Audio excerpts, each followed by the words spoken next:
Fenêtre sur l'emploi et on parle des entreprises. Alors c'est un vrai sujet presque de baby boomer. Comme les salariés, les entreprises aussi arrivent en bout de course. Les chefs d'entreprise prennent leur retraite et bien parfois ont des difficultés pour céder, pour avoir un repreneur. Et ça a des enjeux forts sur l'emploi. On en parle avec Sylvie Gamet. Bonjour Sylvie. Bonjour. Vous êtes évaluatrice certifiée CVA et CPVA et CEO de Finantis Value. D'abord, votre mission c'est quoi? C'est de dire, le premier message, il y a 750 000 entreprises qui vont être à céder ou à racheter, on est d'accord. C'est quoi votre mission, vous, aujourd'hui? En fait, notre mission, c'est d'accompagner les chefs d'entreprise pour anticiper cette vague de cession qui va avoir lieu dans les 10 années qui viennent. Et en fait, comme il y a de moins en moins de repreneurs sur le marché, il va y avoir une sorte de compétition entre ces entreprises à céder. Et l'idée, c'est d'accompagner ces chefs d'entreprise pour anticiper et positionner au mieux leur entreprise et trouver repreneurs, céder leur société aux meilleures conditions. Il y a un conseil, parce que évidemment votre travail, c'est un vrai travail presque scientifique. Vous faites de la valorisation, vous allez calculer exactement combien vaut l'entreprise, les actifs, et puis c'est la vie, c'est le travail d'une vie la plupart du temps. Vous dites quoi aux chefs d'entreprise? N'attendez pas le dernier moment, parce que quand on est chef d'entreprise, on ne veut pas la lâcher, son entreprise. C'est ça. Ils ne veulent pas lâcher leur entreprise et puis ils ont une vue subjective de leur entreprise. Bien sûr. Ils imaginent qu'elle vaut des centaines de milliers d'euros. Et ils la surrévaluent un peu. C'est ça. Et nous, notre métier, c'est d'avoir un regard plus objectif.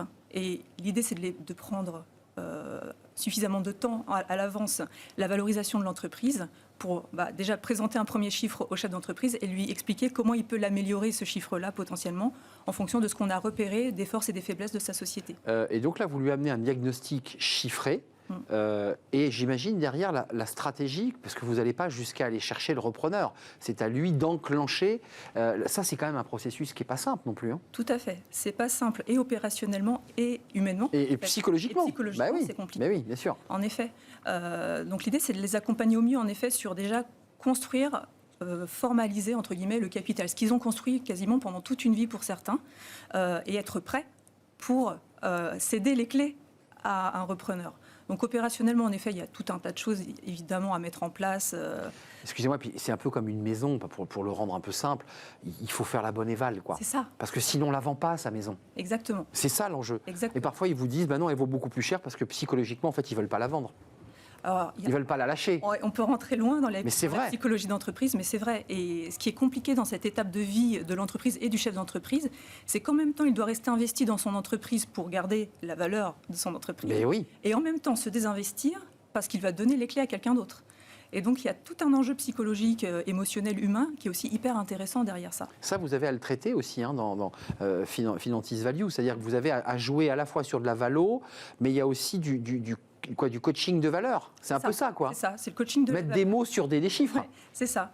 Et puis montrer aussi aux chefs d'entreprise que ce n'est pas qu'une question de compte, de choses comptables à traiter. Non, c'est autre chose. Il y a beaucoup d'autres choses qui rentrent en ligne de compte. La marque, l'image. Les innovations qui ont pu être mises en place, qui ne sont pas nécessairement écrites dans les comptes. Donc tout ça est à mettre en avant, à consolider. Et puis avant de nous quitter, la valeur humaine des collaborateurs, parfois dans des sites industriels qui sont des collaborateurs à très haute valeur ajoutée. Oui. Ils pèsent. Et puis la capacité à les fidéliser, surtout aujourd'hui avec la tension de l'emploi. Exact. Voilà. Vous avez donc beaucoup de travail parce que vu les chiffres que vous annoncez, il y a donc beaucoup d'entreprises qui sont à céder. Ce sont aussi, d'ailleurs, je vous le dis, des opportunités intéressantes. Il faut peut-être aller voir justement ce marché des entreprises à céder. Merci Sylvie Gamet d'être venue nous rendre visite, évaluatrice certifiée et CEO. Fondatrice donc de Finantis Value, c'est votre bébé. C'est ça. Il faudra le céder un jour peut-être. Peut-être, certainement. Peut-être. Vous aurez les bons chiffres. Merci à vous. Merci à toute l'équipe. Merci à notre ami réalisateur. Merci à Saïd pour le son. Merci à Nicolas Juchat. Merci à Laure-Hélène aujourd'hui pour l'accueil invité et son sourire. Je vous retrouve évidemment demain pour de nouvelles aventures. Et puis très belle année évidemment à tous, à toutes et à tous. Année 2023 qui démarre sous les meilleurs auspices ici sur le plateau de Smart Job. Et puis merci à toutes les équipes qui vont nous accompagner. Je vous dis à demain. Bye bye.